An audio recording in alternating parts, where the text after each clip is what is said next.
पद्मिनी एकादशी, जिसे पुरुषोत्तमी एकादशी भी कहा जाता है, की व्रत कथा अधिक मास मलमास के शुक्ल पक्ष से जुड़ी है। धार्मिक मान्यताओं के अनुसार इस कथा को स्वयं भगवान कृष्ण ने युधिष्ठिर को सुनाया था।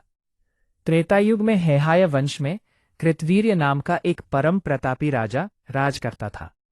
राजा की कई रानियां थीं, लेकिन किसी भी रानी से उन्हें कोई संतान नहीं हुई।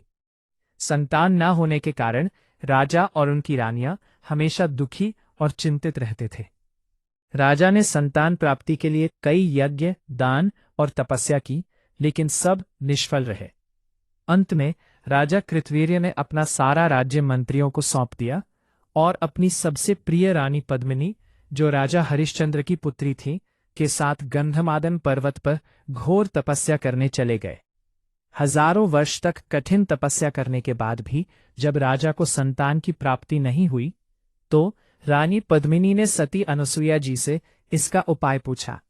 रानी ने कहा, हे माता, मेरे स्वामी ने संतान के लिए 10,000 वर्ष तक तपस्या की, लेकिन प्रभु प्रसन्न नहीं हुए।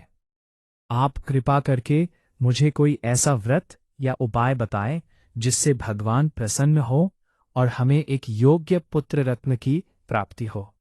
सती अनुसुईया ने रानी पद्मिनी की व्याकुलता देखकर कहा, अधिक मास, पुरुषोत्तम मास 3 वर्ष में एक बार आता है। इस महीने के शुक्ल पक्ष में आने वाली एकादशी का नाम पद्मिनी एकादशी है। यदि तुम और राजा मिलकर इस एकादशी का पूरे विधि विधान से व्रत और जागरण करोगे तो भगवान विष्णु अवश्य प्रसन्न होंगे और तुम्हारी मनोकामना पूरी करेंगे। रानी पद्मिनी ने माता अनुसुईया के कहे अनुसार अधिक मास की शुक्ल पक्ष की एकादशी का अत्यंत श्रद्धा और कठोर नियमों के साथ व्रत रखा। उन्होंने दिन भर उपवास किया और रात्रि में जागरण कर भगवान हरि की कीर्तन आराधना की। रानी के इस कठोर और सच्चे व्रत को देखकर भगवान विष्णु अत्यंत प्रसन्न हुए। वे प्रकट हुए और उन्होंने रानी से वरदान मांगने को कहा। रानी पद्मिनी ने बहुत ही आदरपूर्वक कहा, हे प्रभु, आप ये वरदान मेरे स्थान पर मेरे पतिदेव को दीजिए। भगवान विष्णु ने राजा कृतवीर्य से कहा, हे राजन, मैं तुम्हारी रानी के इस पद्मिनी एकादशी व्रत से अत्यंत प्रसन्न हूं। मांगो, तुम्हें क्या वरदान चाहिए। राजा ने प्रार्थना की, मुझे एक ऐसा पुत्र प्राप्त हो जो तीनों लोकों में सर्वश्रेष्ठ हो, सर्वगुण संपन्न हो, जिसे कोई पराजित न कर सके, और वह केवल आपके अतिरिक्त संसार में किसी और से न हारे। भगवान विष्णु ने तथास्तु कहा और अंतर्ध्यान हो गए।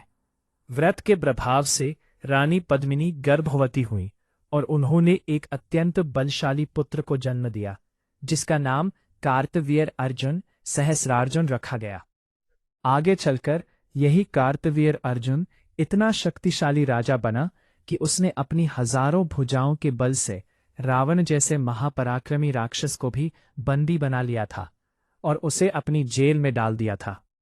भगवान श्री कृष्ण ने युधिष्ठिर को यह कथा सुनाते हुए कहा कि जो भी मनुष्य अधिक मास में आने वाली इस पद्मिनी एकादशी का व्रत करता है, उसे सभी प्रकार के यज्ञों और तीर्थों के दर्शन से भी अधिक पुण्य मिलता है। यह व्रत जीवन के सभी पापों को नष्ट करता है। संतान प्राप्ति की इच्छा रखने वालों के लिए यह अत्यंत फलदायी है। अंत समय में मनुष्य को सीधे विष्णु लोक वैकुंठ की प्राप्ति होती है। प्रभु नारायण की कृपा पाने के लिए वीडियो को लाइक करें, कमेंट में हरे कृष्ण लिखें और चैनल को सब्सक्राइब जरूर करें।